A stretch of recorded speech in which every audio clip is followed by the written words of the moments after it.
महान पुरुषों की संक्षिप्त जीवनियों के बारे में आज हम भारत की एक महान वीरांगना महारानी लक्ष्मीबाई के बारे में जानेंगे। तो आइए शुरू करते हैं। महारानी का जन्म वाराणसी में 19 नवंबर 1828 को हुआ था। उनका बचपन का नाम मणिकर्णिका था, लेकिन प्यार से उन्हें मनु कहा जाता था। उनकी माँ का नाम भागीरथी बाई और पिता का नाम मोरोपंत तांबे था। मोरोपंत एक मराठी थे, मराठा बाजीराव की सेवा में कार्य करते थे। माता भागीरथी बाई एक सुसंस्कृत, बुद्धिमान और धर्मनिष्ठ औरत थीं। तब उनकी माँ की मृत्यु हो गई थी, क्योंकि घर में मनुष्य की देखभाल के लिए कोई नहीं था। इसलिए पिता मनु को अपने साथ पेशवा बाजीराव द्वितीय के दरबार में ले जाने लगे, जहाँ चंचल और सुंदर मनु ने सब लोग उसे प्यार से छबीली कहकर बुलाने लगे। चंचल और सुंदर होने की वजह से उनका निक नेम मनु से लोग छबीली कहकर बुलाने लगे। पहले मनु नामकरण किया गया था, लेकिन सबका निक नेम होता है ना, तो इनका नाम छबीली दरबारियों ने रख दिया था। मनु ने बचपन में शास्त्रों की शिक्षा के साथ शस्त्र की शिक्षा भी ली। सन 1842 में उनका विवाह झांसी के मराठा शासित राजा गंगाधर राव नेवालकर के साथ हुआ और वे झांसी की रानी बनी। विवाह के बाद उनका नाम लक्ष्मीबाई रखा गया। सन 1851 में रानी लक्ष्मीबाई ने एक पुत्र को जन्म दिया, परंतु 4 महीने की उम्र में ही उसकी मृत्यु हो गई। सन 1853 में राजा गंगाधर राव का स्वास्थ्य बहुत अधिक बिगड़ जाने पर उनके दत्तक पुत्र लेने की सलाह दी गई। पुत्र गोद लेने के बाद 21 नवंबर 1853 को राजा गंगाधर राव की मृत्यु हो गई। दत्तक पुत्र का नाम दामोदर राव रखा गया। ब्रितानी राज ने अपनी राज्य हड़प नीति के तहत बालक दामोदर राव के खिलाफ अदालत में मुकदमा दायर कर दिया। हालांकि मुकदमे में बहुत बहस हुई, परंतु इसे खारिज कर दिया गया। ब्रितानी अधिकारियों ने राज्य का खजाना जब्त कर लिया और उनके पति के कर्ज को रानी के सालाना खर्च में से काटने का फरमान भी जारी कर दिया।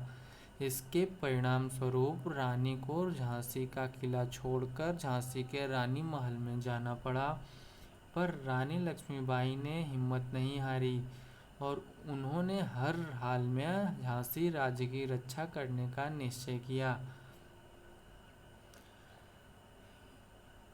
जिसके कारण आगे चलकर झांसी का महान युद्ध हुआ। झांसी 1857 के संग्राम का एक प्रमुख केंद्र बन गया था, जहां हिंसा भड़क उठी। रानी लक्ष्मीबाई ने झांसी की सुरक्षा को सुदृढ़ करना शुरू कर दिया था और एक स्वयं सेना का गठन प्रारंभ किया। इन सेना में महिलाओं की भर्ती भी की गई और उन्हें युद्ध का प्रशिक्षण दिया गया। साधारण जनता ने भी इस संग्राम में सहयोग दिया। झलकारी बाई, जो लक्ष्मीबाई की हमशक्ल थीं, को उसने अपनी सेना में प्रमुख स्थान दिया था। क्या नाम था इनकी हमशक्ल का? झलकारी बाई। 1857 के सितंबर तथा अक्टूबर के महीनों में पड़ोसी राज्य ओरछा तथा दतिया के राजाओं ने झांसी पर आक्रमण कर दिया। रानी ने सफलतापूर्वक इसे विफल कर दिया।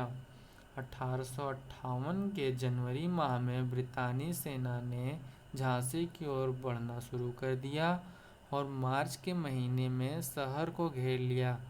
2 हफ्तों की लड़ाई के बाद ब्रितानी सेना ने शहर पर कब्जा कर लिया, परंतु रानी दामोदर राव के साथ अंग्रेजों से बचकर भाग निकलने में सफल हो गईं।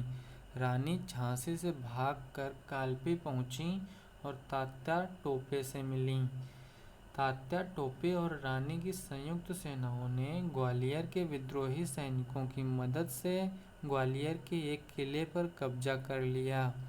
बाजीराव प्रथम के वंशज अली बहादुर द्वितीय ने भी रानी लक्ष्मीबाई का खूब साथ दिया और रानी लक्ष्मीबाई ने उन्हें राखी भेजी थी, इसलिए वह इस युद्ध में उनके साथ शामिल हुई। 18 जून 1858 को ग्वालियर के पास कोटा की सराय में ब्रितानी सेना से लड़ते लड़ते रानी लक्ष्मीबाई की मृत्यु हो गई। लड़ाई की रिपोर्ट में ब्रिटानी जनरल ह्यूरोज ने टिप्पणी की कि रानी लक्ष्मी अपनी सुंदरता, चालाकी और दृढ़ता के लिए उल्लेखनीय तो थीं ही, विद्रोही नेताओं में सबसे अधिक खतरनाक भी थीं।